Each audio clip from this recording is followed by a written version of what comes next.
सोचिए 26 जनवरी 2026 कर्तव्य पथ पर जो परेड हुई, क्या वो सिर्फ एक सालाना जश्न था या फिर आने वाले भारत की एक झलक थी?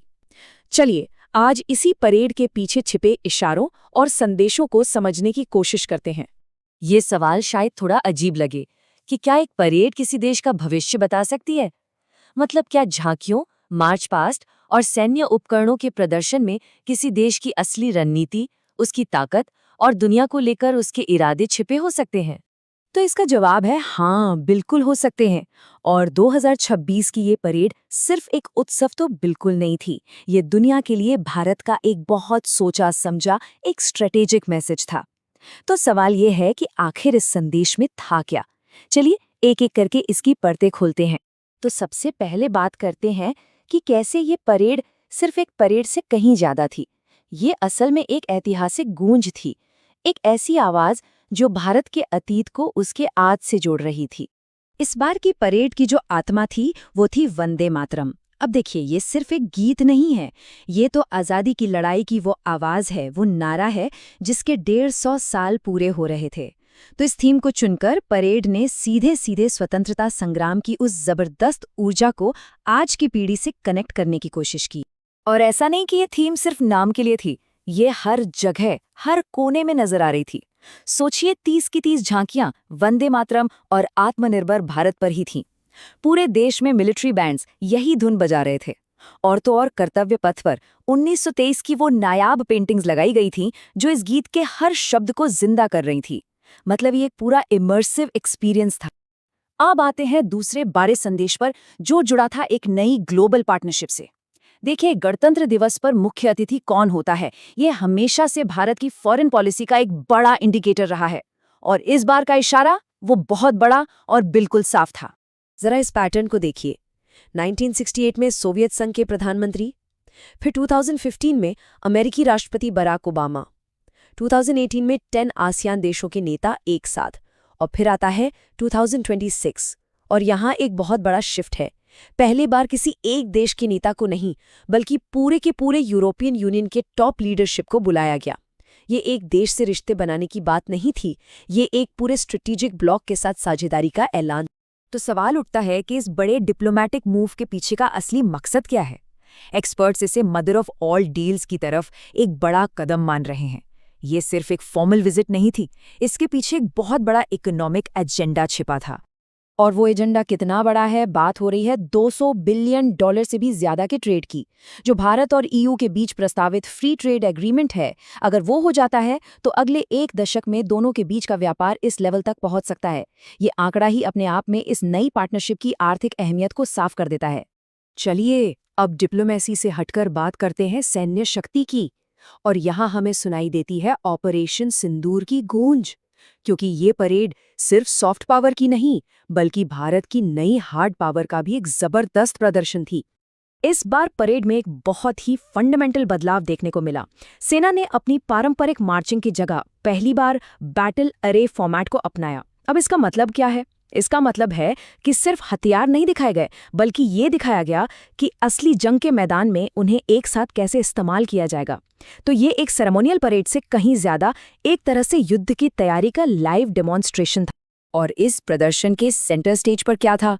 भारत का अपना स्वदेशी शस्त्रागार, सूर्यास्त्र जैसा डीप स्ट्राइक रॉकेट सिस्टम, दुनिया की सबसे तेज supersonic cruise missile BrahMos, drones और लॉयटर म्यूनिशन से लैस नई शक्ति बाण रेजिमेंट, और वो एयर डिफेंस सिस्टम्स जैसे आकाश और MRSM जिन्होंने ऑपरेशन सिंदूर में अपनी काबिलियत साबित की थी।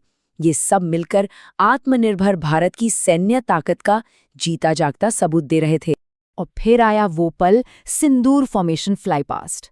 जब आसमान में राफेल, सुखोई और MiG-29 एक साथ गरजे, तो वो सिर्फ एक एयर शो नहीं था, वो 2025 की उस कामयाब मल्टी डोमेन ऑपरेशन को एक सीधी सलामी थी और पूरी दुनिया के लिए भारत की एयर पावर का एक बहुत ही मुखर संदेश। अब बात करते हैं एक और गहरे संदेश की, जो था नई राष्ट्रीय नायकों के बारे में। ये परेड धीरे से वीरता की परिभाषा को ही बदल रही थी। ये बता रही थी कि आज के भारत में हीरो सिर्फ जंग के मैदान से नहीं आते, जैसा कि राष्ट्रपति द्रौपदी मुर्मू ने गणतंत्र दिवस की पूर्व संध्या पर कहा था, हमारी महिलाएं पारंपरिक रूढ़ियों को तोड़कर आगे बढ़ रही हैं।